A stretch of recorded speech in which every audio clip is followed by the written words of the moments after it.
ഇടുക്കി ജില്ലാതിർത്തിയായ തേവാരംമെട്ടിൽ നിന്നും തമിഴ്നാട്ടിലെ തേവാരത്തേക്ക് മുമ്പുണ്ടായിരുന്ന വനപാത പുനർനിർമ്മിക്കണമെന്നും അതുവഴി ഗതാഗതം ആരംഭിക്കണം എന്നുമുള്ള ആവശ്യം ശക്തമാകുകയാണ്.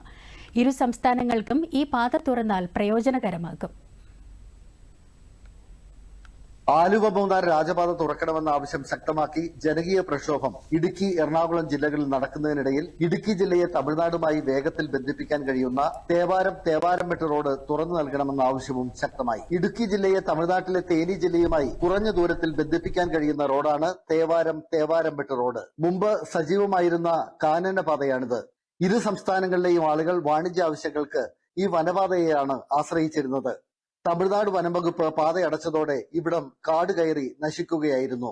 ഈ റോഡ് പൊതുജനങ്ങൾക്കായി വീണ്ടും തുറന്നു നൽകണമെന്നാവശ്യപ്പെട്ട് ഇരു സംസ്ഥാനങ്ങളിലും ജനകീയ മുന്നേറ്റം തുടരുകയാണ്.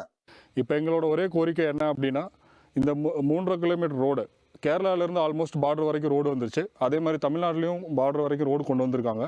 இந்த 3.5 கிலோமீட்டர் ரோடு எவ்வளோ சீக்கிரம் ஏற்பாடு பண்ணி கொடுக்குறாங்களோ மக்களுக்கு அவ்வளோ தூரம் பிரயோஜனமாக இருக்கும். அது இல்லாமல் இங்கே கேரளாவில் நெடுங்கண்டம், உடுப்பஞ்சோலை, அதுபோல் கட்டப்பனை இந்த மாதிரி ஏரியாவில் ஏதாச்சும் ஆஸ்பத்திரி எமர்ஜென்சிக்கு போகிறாங்க அப்படின்னா அவங்க தேனி மெடிக்கல் காலேஜுக்கு தான் ரெஃபர் பண்ணுறாங்க. அந்த மாதிரி ரெஃபர் பண்ணுறப்போ அவங்க கம்பமெட்டு, போடிமெட்டு வழியாக போகிறப்போ அதுக்குண்டான ஆம்புலன்ஸ் சார்ஜ் நிறையா கொடுக்க வேண்டியது வருது. அது இல்லாமல் நேரம் ஜாஸ்தி செலவாகுது. തമിഴ്നാട് വനമേഖലയിൽ ഉൾപ്പെടുന്ന 3 കിലോമീറ്റർ മാത്രം ദൂരമാണ് പുനർനിർമ്മിക്കേണ്ടത്. ഈ പാത യാഥാർത്ഥ്യമായാൽ തമിഴ്നാട്ടിൽ നിന്ന് ഇടുക്കിയിൽ ജോലിക്കെത്തുന്ന നൂറുകണക്കിന് തൊഴിലാളികളുടെ യാത്രയ്ക്കും വാണിജ്യത്തിനും സഹായകമാകും. പ്രകൃതി ഭംഗി നിറഞ്ഞ തേവാരംമെട്ടിലേക്ക് സഞ്ചാരികളെ ആകർഷിക്കാനും കഴിയും. തമിഴ്നാട്ടിൽ നിന്നുള്ള സഞ്ചാരികൾക്ക് രാമക്കൽമേട് ഉൾപ്പെടെയുള്ള ടൂറിസം കേന്ദ്രങ്ങളിലേക്ക് വേഗത്തിൽ എത്തിച്ചേരാനും സാധ്യമാകും. കേരളവും തമിഴ്നാടുമായിട്ടുള്ള അതിർത്തി പങ്കിടുന്നതിൽ ഏതാണ്ട് ഒരു 30 കിലോമീറ്ററോളം ലാഭമുള്ള ഏക ഒരു അതിർത്തി പാതയാണിത്. പണ്ട് ഇവിടെ ജീപ്പ് സഞ്ചാരം ഉണ്ടായിരുന്നു, ചരക്കുകൾ കയറി വന്നിരുന്നതാണ്. ഇപ്പോൾ എന്താണെന്ന് വെച്ചാൽ കുറച്ചു കാലമായി ഇത് ബ്ലോക്കായി കിടക്കുകയാണ്.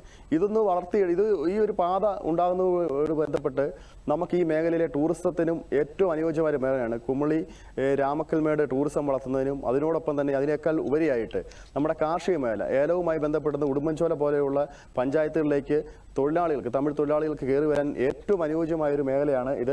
അതുപോലെ തന്നെ ഈ ശബരിമല സീസൺ കാലത്ത് ഭക്തജനങ്ങൾക്ക് എത്തിച്ചേരാൻ പറ്റുന്ന ഏറ്റവും എളുപ്പമായൊരു മാർഗം. തമിഴ്നാട്ടിലെ തേനി മെഡിക്കൽ കോളേജിലേക്കുള്ള ദൂരം 30 കിലോമീറ്ററിലധികം കുറയും. നെടുങ്കണ്ടത്ത് നിന്ന് 1 മണിക്കൂറിനുള്ളിൽ തേനി മെഡിക്കൽ കോളേജിലേക്ക് രോഗികളെ എത്തിക്കാൻ കഴിയും. തേവാരംമെട്ടിൽ നിന്ന് തേവാരത്തേക്ക് എത്താൻ 3.5 കിലോമീറ്റർ ഈ വനമേഖലയിലൂടെയുള്ള റോഡ് പൂർത്തിയായാൽ മതി. വിനോദസഞ്ചാര മേഖലയ്ക്കും ആരോഗ്യ മേഖലയ്ക്കും വ്യാവസായിക മേഖലയ്ക്കും ഏറെ പ്രയോജനകരമായി മാറും ഈ റോഡ്. തീർച്ചയായിട്ടും ഈ റോഡ് തുറന്നു കൊടുക്കണമെന്നാണ് പ്രദേശവാസികളുടെയും നെടുങ്കണ്ടം ഉടുമ്പൻചോല ഗ്രാമപഞ്ചായത്ത് നിവാസികളുടെയും ആഗ്രഹം. തേവാരത്ത് നിന്ന് ആന്റണി മുനിയറ, ദൂരദർശൻ ന്യൂസ്.